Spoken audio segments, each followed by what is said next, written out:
নমস্কার, প্রত্যেককে স্বাগত জানাই। আপনারা ইতিমধ্যে জেনে গেছেন যে বাংলাদেশে হিন্দু সম্প্রদায়ের ওপর অত্যাচার হচ্ছে। বাংলাদেশে যে সংখ্যালঘু সম্প্রদায় রয়েছে তাদের বাড়ির যে মহিলা মেয়েরা তাদেরকে রাতের অন্ধকারে নিয়ে গিয়ে মৌলবাদীরা, আক্রান্তকারী ব্যক্তিরা, টেরোরিস্টরা, আতঙ্কবাদীরা তাদেরকে ধর্ষণ করছে, আবার সকালে ছেড়ে দিচ্ছে। প্রত্যেক দিন তাদেরকে ধর্ষণ করা হচ্ছে এবং সকালে ছেড়ে দেওয়া হচ্ছে। হত্যা করছে না, শুধুমাত্র ধর্ষণ করছে, তাদেরকে ছাড়ছে, যেটা সূত্র মারফত এই মুহূর্তে জানতে পারলাম। কিন্তু এই মুহূর্তে আরো দুশ্চিন্তার বিষয় হচ্ছে যে ব্রিটেন সরকারের যেটা সংস্থা FCDO, ব্রিটেন সরকারের সংস্থা, তারা এই মুহূর্তে বাংলাদেশকে জানিয়ে দিয়েছে যে কোন কোন জায়গায় এই মৌলবাদীরা আক্রান্ত করবে, তাদের বাড়ি ভাঙচুর করবে, সেই সমস্ত লোকেশন জানিয়ে দিয়েছে। বিভিন্ন সোশ্যাল মিডিয়ায়, গুগলে মেল করে জানিয়ে দিয়েছে। দেখুন বাংলাদেশের কোন কোন জায়গায় আজকে রাত্রেবেলা হিন্দু সম্প্রদায়ের বাড়ির ওপর, অর্থাৎ সেই দেশে যারা সংখ্যালঘু সম্প্রদায় রয়েছে তাদের বাড়ি ভাঙচুর করবে, তাদের যে ধার্মিক প্রতিষ্ঠান অর্থাৎ মন্দির, এই মন্দির ভাঙচুর করবে, বোম দিয়ে উড়িয়ে দেওয়া হবে। সমস্ত বিষয় উল্লেখ করেছে FCDO, অর্থাৎ ব্রিটেন সরকারের একটা সংস্থা FCDO, তারা জানিয়ে দিয়েছে। দেখুন বাংলাদেশে কোন কোন জায়গায় এবার হিন্দুদের বাড়ি ভাঙচুর করা হবে সেই জায়গা উল্লেখ করেছে ব্রিটেন সরকার। অথচ এই বিষয়ে ভারত সরকারের কোনো অবগত ছিলই না। ভারত সরকার জানেই না যে এই সমস্ত জায়গায় তাদের বাড়ি ভাঙচুর করা হবে। প্রথম রয়েছে চট্টগ্রাম। বাংলাদেশের যে চট্টগ্রাম রয়েছে সেখানে হিন্দু সম্প্রদায়ের বসবাস বেশি রয়েছে, প্রায় 2 থেকে 2.5 কোটি হিন্দু সম্প্রদায় বাংলাদেশে বর্তমানে বসবাসকারী হিন্দু সম্প্রদায়, অর্থাৎ সংখ্যালঘু সম্প্রদায়, সেই দেশের সংখ্যালঘু সম্প্রদায়, আমাদের ভারতের নয়। চট্টগ্রামে সব থেকে বেশি হিন্দু সম্প্রদায় বসবাস করছে এই মুহূর্তে, এবং চট্টগ্রামের প্রত্যেকটা বাড়িতে হামলা করা হবে, যেটা FCDO সংস্থা জানিয়ে দিয়েছে এই মুহূর্তে বিভিন্ন সোশ্যাল মিডিয়ায়। এবং চট্টগ্রামে সংখ্যালঘু সম্প্রদায়ের যত ধার্মিক প্রতিষ্ঠান রয়েছে, মন্দির রয়েছে, সেই মন্দিরে বোমাবাজি করা হবে, ভাঙচুর করা হবে, যেটা তারা জানিয়েছে। এবার হচ্ছে রাঙামাটি, চট্টগ্রাম বাদ দিয়ে আরেকটি জায়গা হচ্ছে রাঙামাটি। বাংলাদেশের রাঙামাটিতেও হামলা করবে আজকে মৌলবাদীরা, আতঙ্কবাদীরা, উগ্রবাদীরা। আজকে চট্টগ্রাম, রাঙামাটি, দোয়ারা, এই সমস্ত জায়গায়, সুনামগঞ্জ, এই সমস্ত জায়গায় হিন্দু সম্প্রদায়ের বাড়ি ভাঙচুর করা হবে রাতের অন্ধকারে, যেটা সূত্র মারফত আমরা এই মুহূর্তে জানতে পারলাম। তাদেরকে সাবধানে থাকতে বলা হচ্ছে। বাংলাদেশে যত হিন্দু সম্প্রদায় রয়েছে, যদি আমার ভিডিও পেয়ে থাকেন বা ব্রিটেনের সেই মেল যদি আপনারা পেয়ে থাকেন বিভিন্ন সোশ্যাল মিডিয়ায়, তাহলে আপনারা অবশ্যই সতর্ক থাকবেন। প্রত্যেকটা ফ্যামিলিকে নিয়ে সতর্ক থাকবেন এবং এক জায়গায় থাকবেন, ছড়িয়ে ছিটিয়ে থাকবেন না। আপনাদের বাড়িতে হামলা হতে পারে, যেটা সূত্র মারফত এই মুহূর্তে আমরা জানতে পারলাম। এবং আপনাদের যে ধার্মিক প্রতিষ্ঠান, সেই ধার্মিক প্রতিষ্ঠানে হামলা করা হবে, বোম দিয়ে উড়িয়ে দেওয়া হবে, এমনটাও কিন্তু সূত্র মারফত আমরা জানতে পারলাম। আপনারা সাবধানে থাকবেন।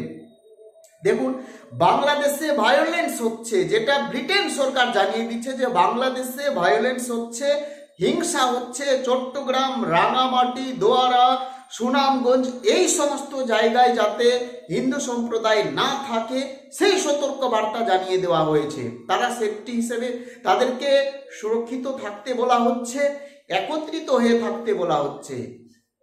এটা হচ্ছে ব্রিটেন সরকার বলছে, ইউনাইটেড কিংডম, ব্রিটেন সরকার জানিয়েছে, FCDO সোশ্যাল মিডিয়ায় জানিয়েছে।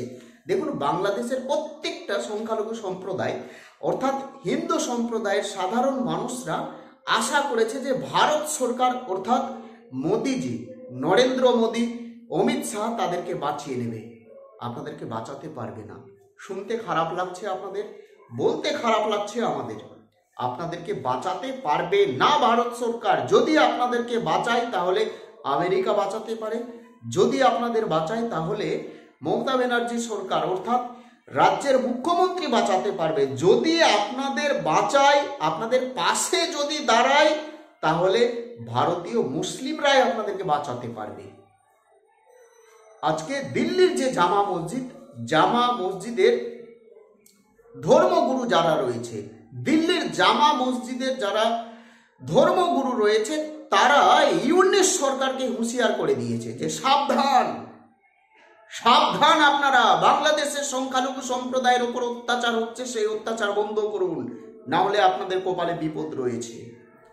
সেটা দিল্লির যে জামা মসজিদ, ভারতের যে দিল্লি রয়েছে, দিল্লির মধ্যে যে জামা মসজিদ রয়েছে, জামা মসজিদের বিভিন্ন ধার্মিক গুরুরা বলছে যে আপনারা সাবধান হয়ে যান, এই অন্যায় অত্যাচার বন্ধ করুন। জামা মসজিদের ধার্মিক গুরুরা বলছে। কিন্তু ভারতের যে প্রধানমন্ত্রী নরেন্দ্র মোদী আজ পর্যন্ত বাংলাদেশের বিরুদ্ধে ঠিকঠাকভাবে মুখ খুলতে পারেনি যে বাংলাদেশের সংখ্যালঘু সম্প্রদায়ের উপর অত্যাচার হচ্ছে।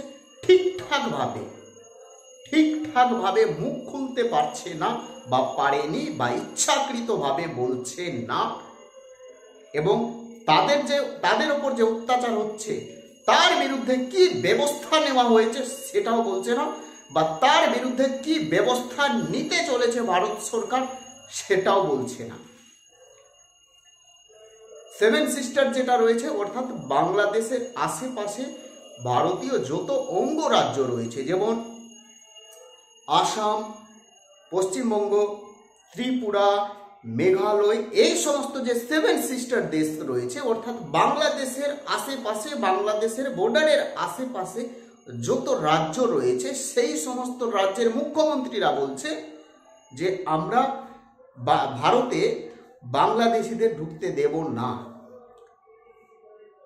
হোটেলে প্রবেশ নিষেধ, আমদানি রপ্তানি বন্ধ, এবং কলকাতার বিভিন্ন ডাক্তার এবং ভারতের বিভিন্ন ডাক্তার ঘোষণা করেছে যে বাংলাদেশের যত পেশেন্ট আছে আমরা তাদেরকে দেখব না, আমরা চিকিৎসা সেবা দেব না। জাস্ট এইটুকুই ব্যবস্থা নেওয়া হয়েছে। এবং ভারত সরকারের পক্ষ থেকে ব্যবস্থা নেওয়া হয়েছে যে বিভিন্ন জায়গায় যে পেট্রোপোল সীমান্ত বর্ডার রয়েছে, যাতায়াত করে যেখান থেকে, সেই বর্ডার বা পেট্রোপোল সীমান্ত সিল করে রাখা হয়েছে, ভিসা বন্ধ করে দিয়েছে ভারত সরকার। দেখুন, ভিসা যদি বন্ধ করে তাহলে কার ক্ষতি বেশি হবে? আপনারা বিষয়টি ভালোভাবে বোঝার চেষ্টা করবেন। বাংলাদেশের যত হিন্দু সম্প্রদায় রয়েছে, এই ভিসা বন্ধ করার ফলে তারা আরো বিপদের মুখে পড়ে গেছে। ধরুন, বাংলাদেশে হিন্দু সম্প্রদায়ের উপর আরো অত্যাচার বাড়বে বা বাড়তে চলেছে, তাহলে তারা যদি পালিয়ে আসতে চায় তাহলে কোন দেশে যাবে? একমাত্র ভারতবর্ষের ওপর তাদেরকে ভরসা রাখতে হবে যে তারা যদি পালিয়ে আসে বা আইনত যদি আসে বাংলাদেশ থেকে অন্য দেশে, তাহলে ভিসা দরকার, পাসপোর্ট দরকার। সেই ভিসা বন্ধ করে দিল ভারত সরকার, তাহলে তারা পালিয়ে যাবে কোথায়? আরো তাদের বিপদ বাড়ছে। ভিসা বন্ধ, এই যে ভিসা বন্ধ করে দিয়েছে, ভিসা বন্ধ করে দেওয়ার ফলে বাংলাদেশের হিন্দু সম্প্রদায় আরো বিপদে পড়ে গেছে। আমি ভারত সরকার তথা আমাদের রাজ্য সরকার এবং যত অঙ্গরাজ্য রয়েছে প্রত্যেকটা সরকারের কাছে, প্রত্যেকটা মুখ্যমন্ত্রীর কাছে আমার আবেদন, আমি যে বিষয়টা উল্লেখ করলাম যে ভিসা বন্ধ করবেন না, সেখানে আক্রান্ত হচ্ছে হিন্দু সম্প্রদায়, তারা আমাদের দেশে আশ্রয় নিতে চাইছে এবং আপনারা ভিসা বন্ধ করে দিয়েছেন, পেট্রোপোল সীমান্ত বন্ধ করে দিয়েছেন। তারা যদি পালিয়ে আসে, কোথায় পালিয়ে আসবে? জবাব দিতে পারবেন না। আত্মহত্যা করতে বাধ্য হবে। রাতের অন্ধকারে হিন্দু সম্প্রদায় অর্থাৎ সংখ্যালঘু সম্প্রদায়ের যত মহিলা রয়েছে বাংলাদেশে, তাদেরকে নিয়ে যাওয়া হচ্ছে, তাদেরকে ধর্ষণ করা হচ্ছে।